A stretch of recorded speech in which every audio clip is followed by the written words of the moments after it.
Bonjour à tous et bienvenue dans cette troisième rencontre spatiale région Sud où nous accueillons des invités qui nous parlent de leur structure, qui nous parlent de leur travail, de ce qu'ils font justement par rapport à cet événement, par rapport aux troisième rencontre spatiale en région Sud.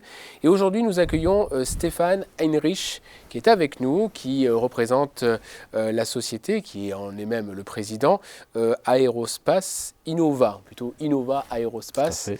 C'est comme ça qu'on dit? J'aime bien qu'on prononce comme vous ça. Aimez Innova bien comme innovation. Voilà, très bien. Bon, ben voilà. Est-ce que vous pouvez nous présenter justement déjà qui vous êtes et votre structure? Donc Stéphane Heinrich, ancien consultant dans l'aérospatial depuis 25-30 ans, beaucoup sur Toulouse et pas mal maintenant sur Cannes depuis une quinzaine d'années, aussi un petit peu à l'étranger, donc essentiellement dans le spatial. Société Innova donc fondée en 2019 qui se veut donc de faire des projets innovants dans l'aérospatial. On est très orienté spatial et sur deux grandes thématiques qui sont le Green Space et le New Space. Je pense qu'on n'a pas forcément besoin de préciser. Donc tout ce qui est donc Green Space, c'est toute la partie développement durable du spatial, la problématique débris. On a eu quelques success stories sur le sujet Design for Demise.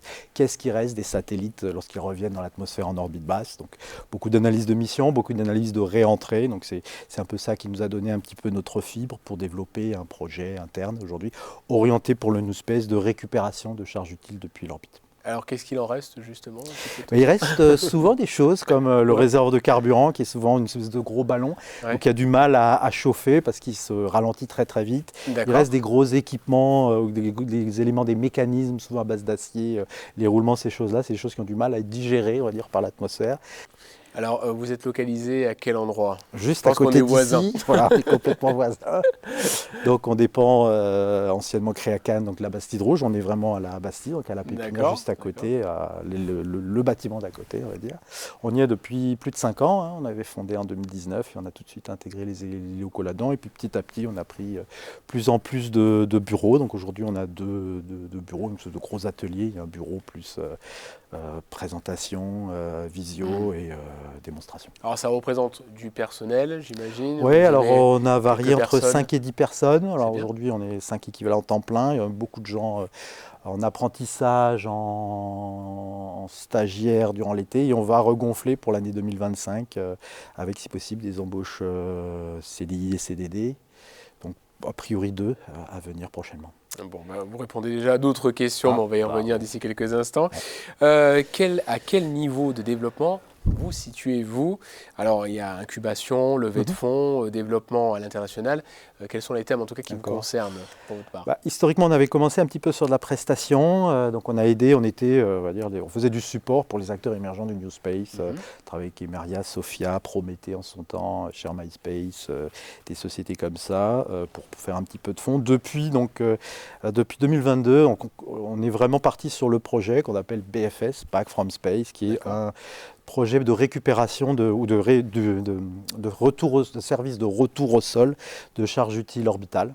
Donc ce serait un kit de rentrée atmosphérique qui se mettrait avec la charge, une expérimentation ou des produits de production en orbite, puisque ça a l'air d'être on a vraiment un risque de développement d'impact sociétal avec des productions de vaccins en orbite ou ce genre de choses. Donc on anticipe un peu un marché qui, dans le futur, avec la diminution du prix de l'accès à l'espace avec les systèmes réutilisables et les lanceurs réutilisables qui vont arriver bientôt, on pense qu'il y aura vraiment du besoin d'avoir vraiment du sur-mesure pour ce genre de service. Donc c'est notre créneau d'être le plus low cost possible, le plus simple possible. Alors, justement, votre société, est-ce qu'elle contribue à la souveraineté de la France? Bien sûr, je pense que tout le monde répond oui. Voilà. Alors, oui, donc comme j'ai dit, on est assez unique sur ces deux sujets, sur ces deux technos et sur cette notion de service. Je pense qu'il y a très peu d'acteurs en France ou à notre échelle qui font ça. Oui. Alors, l'évolution, vos ambitions sur les 3 prochaines années? Alors, au-delà de ce qu'on est en train de faire, il faudra aller vers du test. On démarre ça l'an prochain, 2025. On va passer à tout ce qui est test en vol, basse altitude, parachute ascensionnel, faire des drop tests pour tester tout ce qu'on a préparé. On dit mi-2025, là on voudrait vraiment que notre système de parachute, parapente autonome, soit efficace et puisse éventuellement servir à faire de l'affaire pour utiliser ce système-là. On pense dès l'an prochain déjà essayer de vendre aussi de la protection aérothermique dans d'autres secteurs d'industrie qui ne seraient pas forcément aérospatiales. Ça peut servir dans les lanceurs, ça peut servir dans la métallurgie, partout où on a de la température.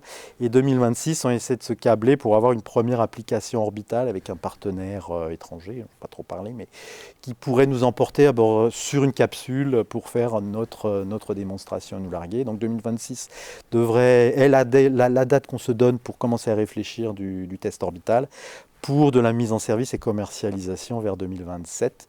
Donc dans 3 ans, on aimerait bien avoir positivement passé toutes ces étapes-là et être en phase de vendre du système low cost avec beaucoup de clients et surtout des très très grosses cadences de production, puisqu'on sait que nos clients, ceux qui veulent faire des vaccins en orbite, ils travaillent, ils veulent rester en orbite que 15 jours. C'est vraiment du sur-mesure et on essaie d'adresser ce créneau-là. Et voler très souvent, genre tous les mois.